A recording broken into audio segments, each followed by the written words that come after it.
dog called Dante lay abandoned in a Greek dog pound.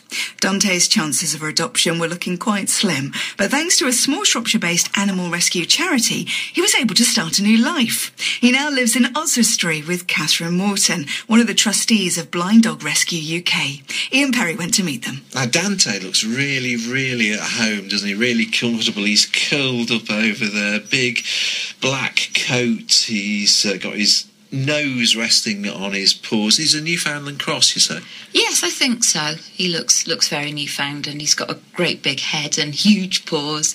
Dante had a bit of a rough time before he came here. He did. He was found when he was about a year old. He'd been deliberately blinded, and he was found tied to a tree, and kids were using him for target practice.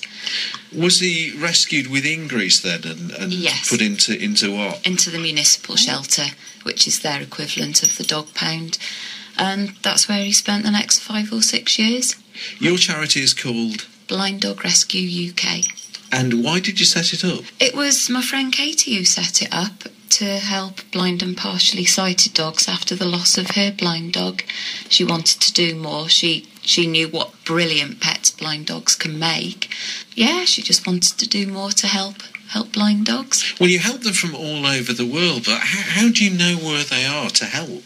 We're contacted daily. You know, we've got a one-eyed dog in a shelter in Spain. Can you help? So put them on Facebook and the website, and hopefully they find adopters. That's interesting, though, isn't it? Because I know you use the social media, you use the internet, and thinking about it, without those elements, really the charity couldn't function. No, not at all. Not at all. It's the vast majority of homings are done through Facebook.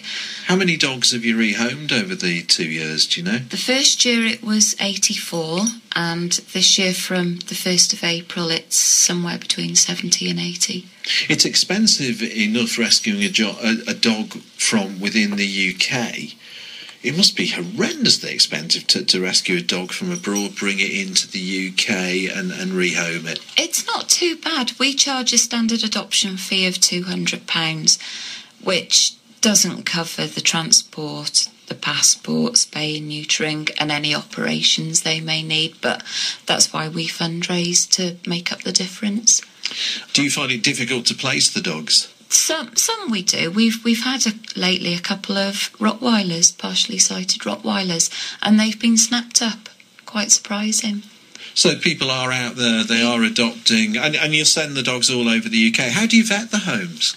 We post on a Facebook page for home checkers, and local people will go and do a home check and report back to us if the home is suitable or not. So you've got all the systems in place. What about the red tape, transferring dog from country to country? That's all done by the rescuers abroad.